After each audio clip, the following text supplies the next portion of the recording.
Welcome to the Money is Emotional podcast with Christine Luken, the financial dignity coach. In this podcast, we help you recover a positive and peaceful relationship with your personal finances. We do this by bringing together wise money management with emotional intelligence. Join us for this journey where we navigate our relationship with money as Christine Luken draws from years of experience and guest experts to help you get to the root of your money issues. Hello, my friend. Welcome to the Money is Emotional podcast. I am your host, Christine Luken.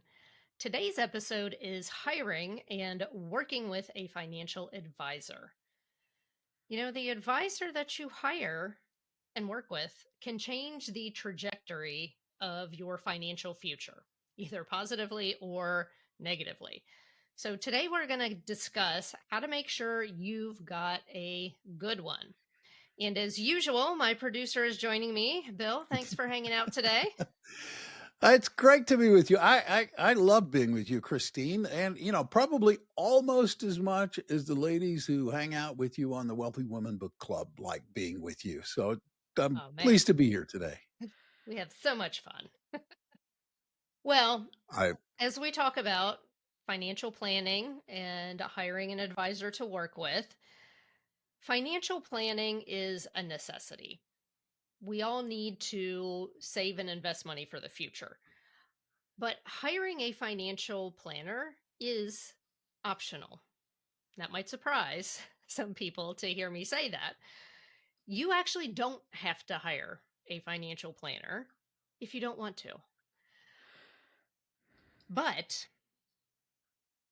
you need to be involved and you need to be on fire to do this for yourself. So if you want to learn about investing and you want to pick your own funds and pick your own stocks, you can do that. You do not have to have a financial advisor to save for your goals for the future, to save for retirement, to save for your kids' college.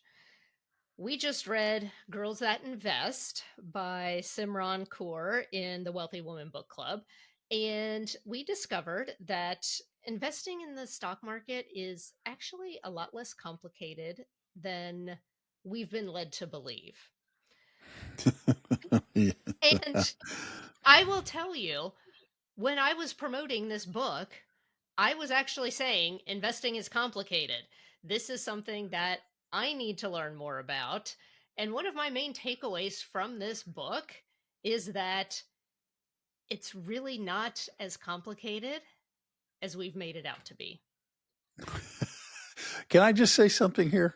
Yes, I just have to please. jump in here for a second because I spent, as you know, a number of years as a business and financial news reporter, and I want to sort of add an amen to Simran's book because Wall Street wants you to believe that it is really complicated and much more difficult than you might find that it is. That's not to say there aren't nuances, okay? But I do want to say that it's like, you can, there are things you can learn, and the more you learn, obviously we both share this value and belief, the more you learn, the better off you are. But that's all I wanted to say. Absolutely. Now, you can make it a lot more complicated, like you said, but the basics of investing that the average person needs to have a successful retirement is pretty straightforward. Yeah, I mean, that was really my big takeaway from this book, that I don't have to know everything about investing and you don't have to make it overcomplicated. Now, here's why you may not want to hire a financial advisor. And then we're going to talk about the reasons why you might want to hire them. Okay. So, Sure. the reasons why you might not want to is if you love researching stocks and investments and you think that's fun and interesting, then you might want to end up doing it yourself. Now, the other thing I want to say too is if you decide that you want to do it yourself and at some point in the future you change your mind, that's perfectly fine. The same thing goes for If you have a financial advisor now and you start learning about it and you're like, I think I want to do this myself, that that's totally fine too. It's your money. And it's been very interesting that we've had some women who have read the book and said, I actually want to start doing this for myself, or I want to take a more active role in doing Mm. this with my financial advisor, or I'm going to let my financial advisor handle the retirement assets, but I want to open a brokerage account with some after tax money and start learning and doing some hands on experience myself. Maybe you're just starting out and you don't want to pay a fee to an advisor. Now, if Mm. you literally got zero invested, but you want to put 100, 200, $500 in an investment account every month, you might say, while my amount is so small, it doesn't make sense for me to pay somebody. And it's perfectly legitimate. Um, if you only have your 401k with your employer and that is the totality of your investing, and you only have a select number of funds to pick from, Mm. you might say, I'm just going to look at these funds that are, these 15 to 20 funds. I'm going to look at them, I'm going to look at their performance, and then I'm going to decide how to divide that up. I don't need to ask a financial planner because my choices are limited and I can I can do this myself. It's not a huge deal. I did learn that I kind of like doing the research a little bit. We're actually playing a game right now in the Wealthy Woman Book Club. So by the time Yeah. this airs, we're going to be in the middle of it, and you won't be able, if you join the book club, you won't be able to get in on the game because we have like a start and end date. But we're using an investing simulator, and the Ah. simulator gives you 100 grand of play money. And so Hmm. we all have to pick our funds by the 15th of September. And so at our meeting this week, we were talking about it, like, which single stocks did you pick? Which funds did you pick? Why did you pick them? You know, is there something that you found that you want to tell the other ladies about? And so some women have said, I think by the end of this, I'm probably going to know that I want to work with a financial advisor. And others have said, I don't know if I really enjoy this, maybe I won't hire a financial advisor. So it's been fun. So don't be bullied into believing that investing is complicated and that you can't learn it, because that's No, just not true. that's true. But I do have to say, it's important. You have to like doing the research, and and you clearly know this, but and you've said it, but if you're just throwing darts at a stock list, as opposed to like sitting down and looking at cash on hand and cash availability and debt, you know, if you don't like doing that research, then you might be a candidate for Right. looking for a Yes. financial advisor. Exactly. So that leads beautifully into my next point, is that there are very good reasons why you might want a financial Mm. advisor. Um, I do also want to say that during this podcast, I'm going to be using financial planner and financial advisor. I'm going to use those terms interchangeably. They pretty Okay. much mean the same thing. So, um, if you do not like researching investments, then you probably want an advisor, right? So it's not just like, oh, I don't want an advisor because I just want to avoid this or I just want to ignore this. If you don't have an advisor, then you basically need to become your own financial advisor, and you've got to do the research and you've got to do the work. If you experience fear or other negative emotions around investing, Ooh. you probably want a financial advisor, because you might be surprised to hear this, but emotional support is a big benefit of having a financial advisor if you have the right one. Mm. Most financial advisors will tell you that a big part of their job is calming people down, during when the stock market drops, reassuring them that this is not the time to have the knee-jerk reaction, right? Like Yeah, stocks are on sale. It's time to stay the course. Retirement is 5 to 10 years down the road. Let's not panic. That's a big part I of don't. their job. No, and I'm laughing only because not because I'm making fun of the need to calm people down, but because I know it so well, Yeah. And as a matter of fact, I will tell you that a lot of the times as a business and financial reporter for television, we noticed ratings would go down when a market was in a sustained sell-off. Because people were like, I don't want to watch this anymore. So yes, it's a really important role to fulfill. Yes. The other reason why you may want a financial advisor is because your financial and tax situation is starting to become more complex. Now, Mm, the more moving parts that you have to your financial picture, the bigger the benefit there is to having a third party who is not emotionally attached to any of the pieces of your money to look at things objectively, to help find efficiencies, to be that person that sees the big picture and can spot opportunities and also spot potential pitfalls, both when it comes to the actual money and the investments and the tax piece of it, but also the emotional pieces of that as well. So if you think or you are behind on your investing goals, mm, having a financial planner can motivate you. And it can also be that sign to yourself, like, I am serious about this, right? Like, I'm yeah. serious about achieving this goal. I'm hiring somebody to help me. They're going to encourage you to be investing regularly. So you've got that built in accountability, that built in emotional support if you need it. Um, Also, if you're getting closer to retirement, because there are a lot of tax implications with how you draw down your assets. And that's a piece that we don't really talk about when it comes to investing. You're Yeah. investing so that you can use that money in retirement. And there is a tax efficient way for drawing down those assets to make sure you're not paying more in taxes than you need to, and to make sure that you actually have enough money to last. That's important. Really important. Yeah. Very, Yeah. very important. So if you have a financial advisor or you're going to hire a financial advisor, get clear on why you want them. And it might be Mm, for all of those pieces.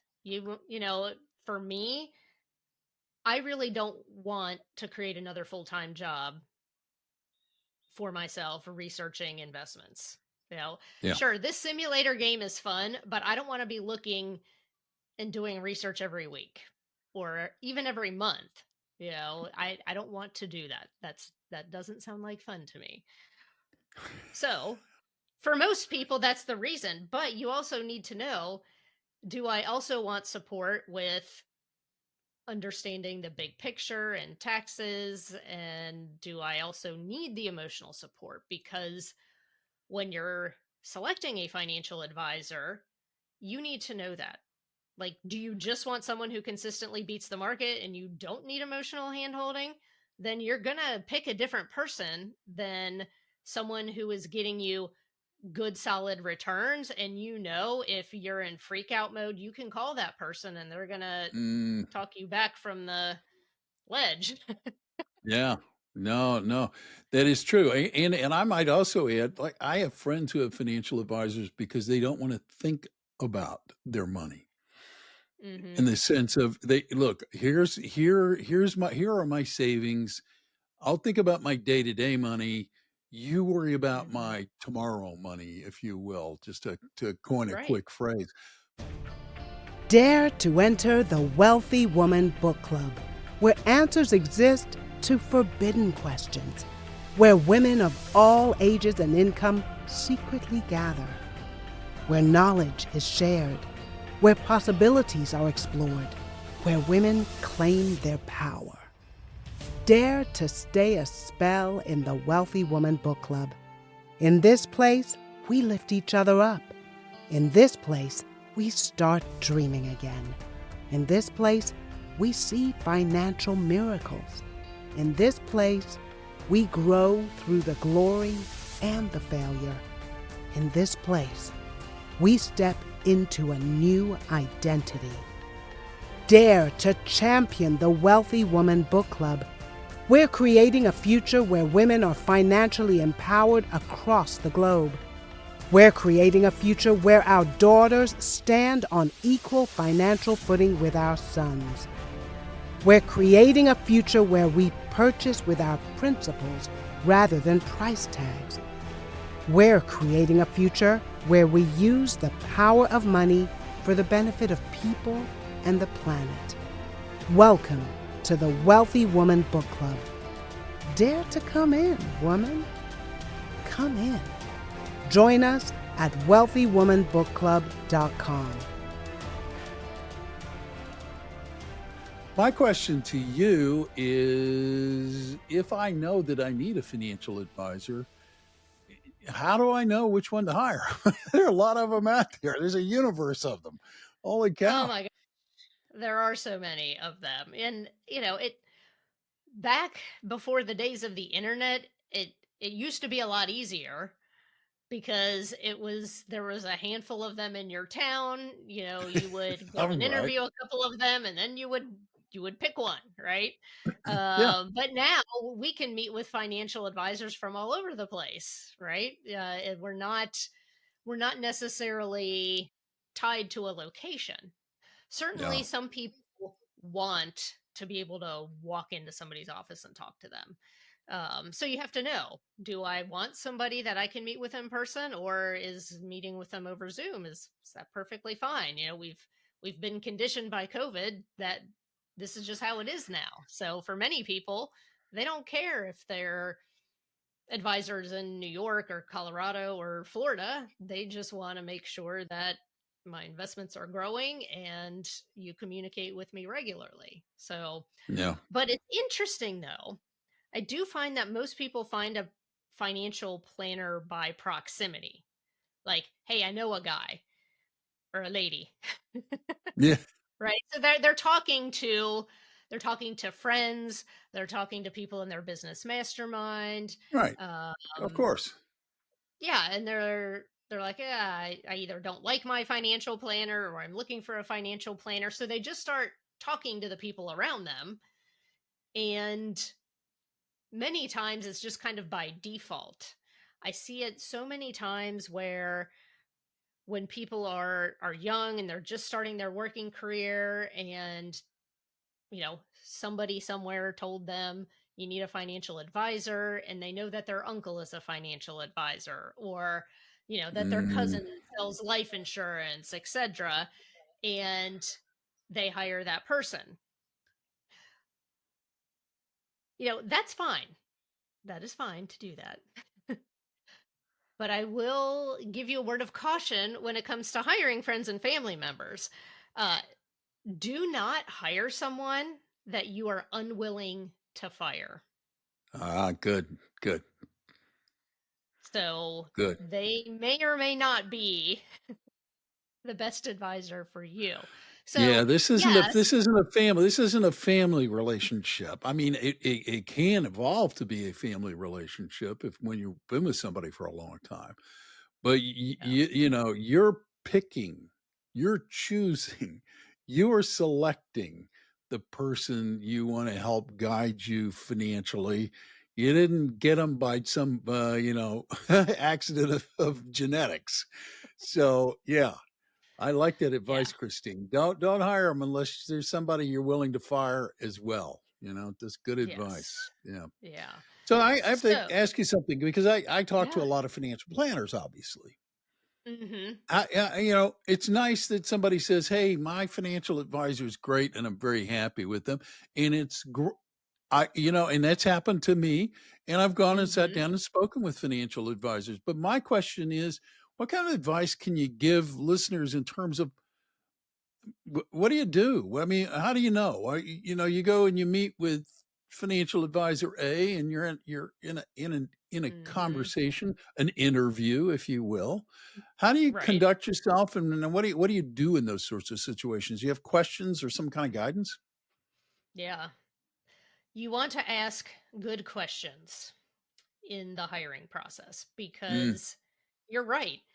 This is a job interview. This person is interviewing or auditioning, if you mm, will, for yeah. a part in the production called Your Money Team. I And love you are I like that. hoping that this person is going to be a part of your money team for a long period of time. Right. That's like the interesting thing because with financial coaching, I am usually part of my clients' lives for anywhere Mhm. from 6 months to 18 months. I'm not really supposed to be in their life forever. Now they may come back every so often for a check-in. My Yeah. goal is to teach them how to manage their day-to-day finances so that they're comfortable doing it, and then they're off on their own. With a Yeah. financial advisor, this is someone that you're partnering with for the long term. So interview at least two. I would prefer like two to three advisors, and be sure your spouse or partner is involved in the process. So I made this mistake with my previous financial advisor, and actually was really my first financial advisor because prior to Mm. that, I was just consulting with the company 401k person, right? Okay. Yeah. Because we had somebody when I worked at the family business, that advisor who handled our 401k, he would come in once a quarter and sit down with people. So that person was my financial advisor, and I didn't pick him; he was picked by the company. Right. Um, so when Nick and I both left the family business, 9 months apart from each other, we kind of let those 401ks sit there for a little while. And then I'm like, okay, we need to have somebody actively managing this. We need, we need a financial planner. And I had met a woman through the Chamber of Commerce, and we were on a couple committees together. And so I just told my husband, I said, hey, you know, do you want to be involved in selecting an advisor? And he's like, no, just hire whoever you think will do a good job. Well, that was a mistake because when I ended up firing her later, Oh, my husband says, I never really liked her. I'm like, what? what? You Why tell didn't me you now? tell me? Yeah, you think he would have Uh, told you somewhere in the process, but then again, he's a guy, so yeah, we do that. I know, I know. So, but we'll talk about the end of the story a little bit later. So, back to the interviewing process. Like, I didn't even do an interviewing process. This was just somebody that, you know, I knew well enough.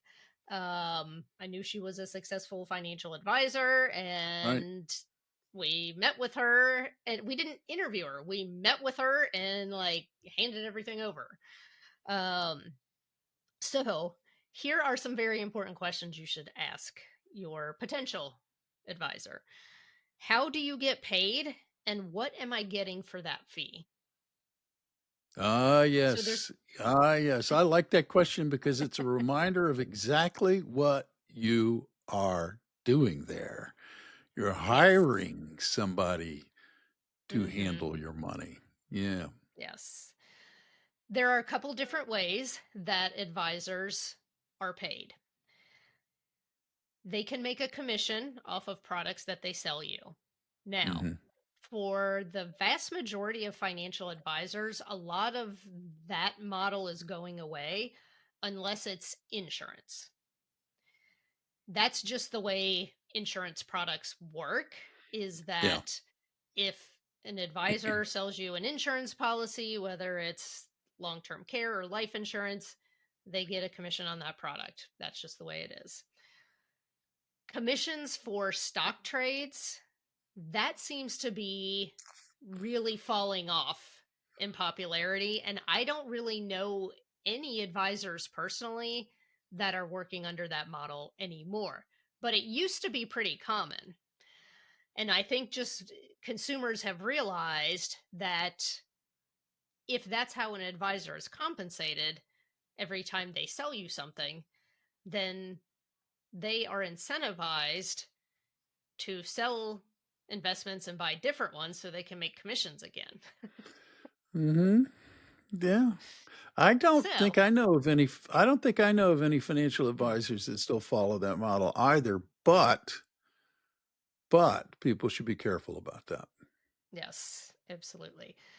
So the two models now in that are you're gonna probably see is a percentage, which might be called assets under management. So typically it is a small fee based on your balance that you have with them.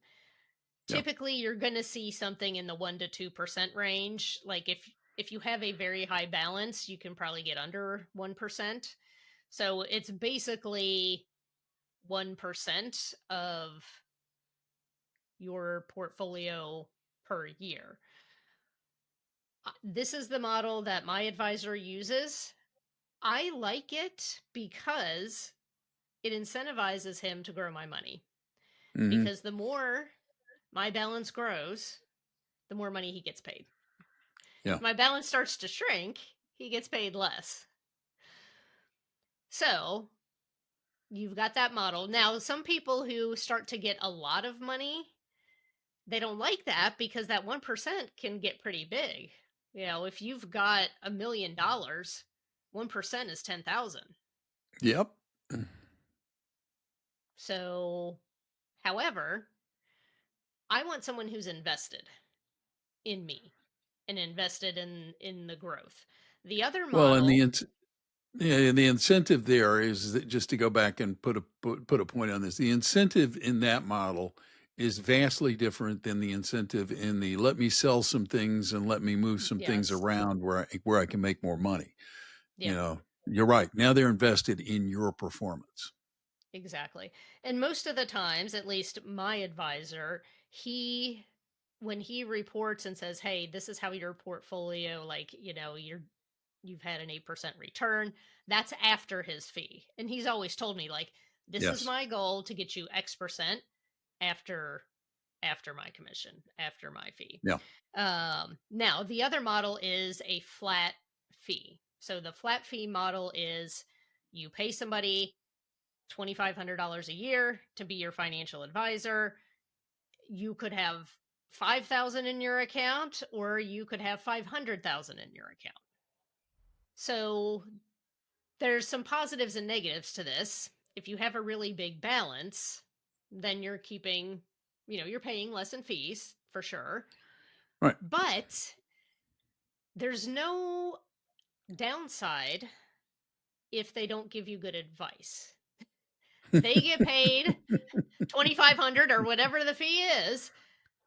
Doesn't matter how good you do. Now, obviously, you don't have to hire them again for the next year if they're underperforming the market, Right. or they're not communicating with you and you don't feel like they're doing a good job. But they're not as invested in your maximum success the way somebody is if they're paid a percentage. Neither one is right or wrong. It's really a matter of what's right for you, Yep. and the person who you happen to pick and really like, and might kind of be driven by that. Once you get to know that person and you're like, "Oh, this person gets me. I love the experience that they have. They happen to charge a flat fee. They say they're going to be invested in my growth, so that's the person I'm going to pick." So that could be it. Yeah, I agree. And by the way, Christina, I think this is a good point to break this conversation. I think we need to break this into two parts. A rare thing on money is emotional, but we probably ought to go there because I think we have a whole lot more to cover. We So, for do. those of you who are listening, be on the lookout for part two coming soon. to your podcast release device somewhere near you. Until we come back, though, Christine, for people who are listening to this conversation who maybe want to get in touch with you, reach out to you, find out more about the Wealthy Woman Book Club, how can they do that? Yeah, they can hop over to my website, which is christineluken.com. The Wealthy Woman Book Club is front and center. They can click on that. If they're interested in coaching, they can go to christineluken.com/apply, and we can see if you're a good fit for working one-on-one with me. And for those of you who enjoyed listening to this podcast, I would encourage you to reach out to Christine. You might find that you would like working with her if this is something you need, if you feel like you need somebody to help you get a handle on your financial business. In the meantime, if you're not a regular subscriber, I would encourage you to become one. And that's easy. You can do that by reaching out and hitting follow. That way, every time Christine drops a new episode of this podcast, you'll be notified and you can give it a listen. Until next time, I'm Bill Tucker, thanking you for taking the time to listen today. Remember, 2 things. Part 2 coming soon. And you can go out today and make today a great day if you'd like, or not. The choice is up to you. Thanks for listening. Until next time. Thank you for listening to the Money is Emotional podcast. To get in touch, visit our website at www.christineluken.com or drop us a line at hello@christineluken.com. And don't forget to click the follow button to be notified when new episodes become available. The information covered and posted represents the views and opinions of the guest and does not necessarily represent the views or opinions of Christine Luken. The content has been made available for informational and educational purposes only. The content is not intended to be a substitute for professional investing or tax advice. Always seek the advice of your advisor, tax professional, or other qualified financial professional with any questions you may have regarding your personal finances.